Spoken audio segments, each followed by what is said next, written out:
minute blushing. This is going to be a talk-along, so if you know...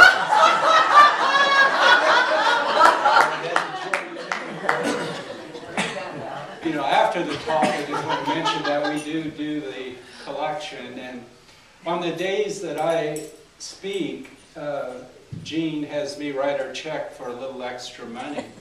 And I asked her why, and she said, well, it could be because I really appreciate the good talks you always give, or it could be to help Angie afford a better speaker. We'll just have to see which this is. I wanted to talk about, I realize what our real purpose is here, Angie, our real purpose for being here. You see, God created the universe, and it was for that experience, it was really to entertain God. And the stars creating and bursting forth was entertainment, but it wasn't enough, and pretty soon God created animals, and I mean, think how entertaining the little otters are, and the monkeys, but after enough years, even that wasn't entertaining enough, so God created people. Endless entertainment. And he's been entertained. Your time's over right now.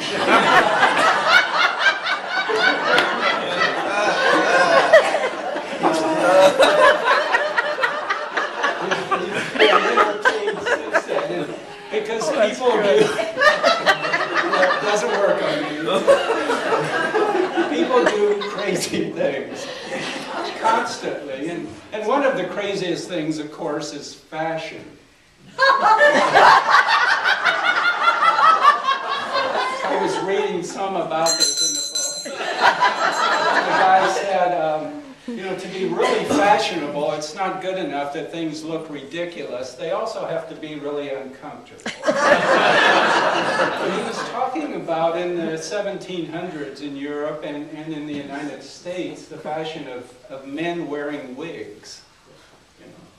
For many years through that period, if you were in the middle to upper classes, you might say, if you were going to go out, you had to wear a wig. And the wigs could be made of cotton, they could be made actually of wire, of horsehair, even of human hair. But they were very hot and uncomfortable, and many of the men ended up with great heads of hair. They would shave their head and have it made into a wig. So then they woke up in the morning, they're bald, but any other time they were wearing these wigs, and they became such great things you had to have. And if you were in that lower upper class, your wig might be the most valuable thing you owned. And when the elder son inherited, the prime thing he inherited was the father's wig. So if one day he wasn't looking too good and the next day he looked really great, you knew his father died. And he inherited the wig. Part of that coming into vogue was to powder the wig. But it had to be powdered just right. I mean, if you wanted to do it really good, it had to be powdered while it was on your head. And so men would put masks over their faces, get all covered up, and then the servant would have the big bellows full of the powder and spray it so the whole area is just covered with this powder, and the person's huddled up in there, and of course had to wait till it all settled so he could take off his mask and the cloak so he would be correctly powdered. And these wigs even caused riots. They actually did, because the prime powder used was flour.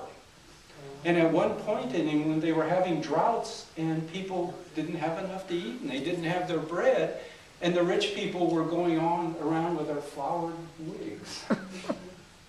So people can be pretty crazy, and we take this insanity into Christmas, you know. We celebrate the 12 days of Christmas. And of course, there was really nothing about Jesus being born that had to do with these 12 days. They actually came from the god Marduk.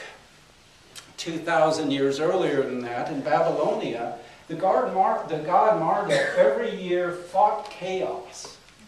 And it was an epic battle that went for 12 days.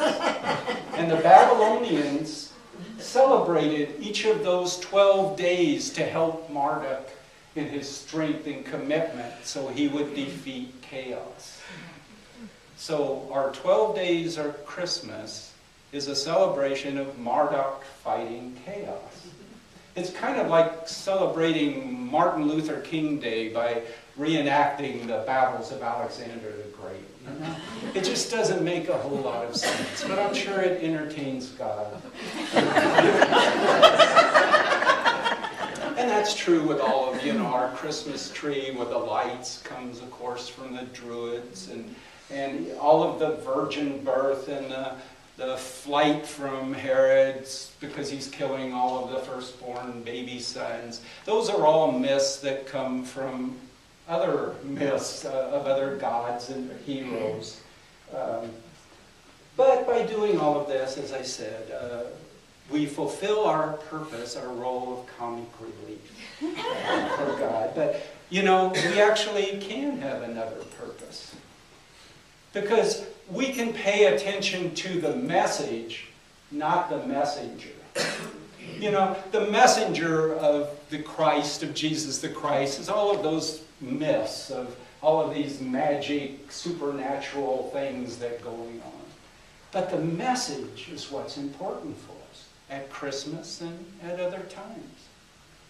And one of those messages, of course, is the Lord's Prayer. And part of the Lord's Prayer says, lead us not into temptation, but deliver us from evil. Now, why would this most enlightened person perhaps ever say, deliver us from evil? Because we know what evil is.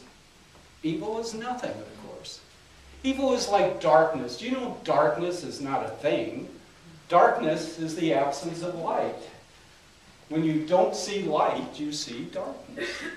Evil is just the absence of our ability to see good. It's not a thing. It's just our absence, our inability at that point to see good. So why do we need to be delivered from evil? Well, I think we're very fortunate here. I'll put in the plug for you. We have Ellen. Because it doesn't mean that. It doesn't even say that. I'm coming to that. Oh. Do you want to get up and say anything else? You don't see the light? We are fortunate to have Ellen, who isn't going to talk until this afternoon. We'll tell you more about that later. Who's gone through the training that said, you know what? Jesus didn't speak English. I know that shocks a lot of people. And he also most likely didn't speak Greek. He spoke Aramaic. And in Aramaic, you don't say those things. What those things are saying is, don't let us enter forgetfulness, but free us from unripeness. I mean, have you ever eaten fruit that was not ripe? I mean, we need divine protection from that.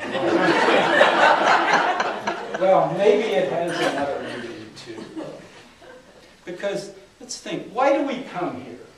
I mean, we come here for the entertainment. We come here for the fellowship. But we come here for our spiritual growth, our enlightenment. And we do lots of things for that. How do we get that enlightenment? We take classes, right? And we learn about spiritual history and techniques and stuff. Does that bring us enlightenment?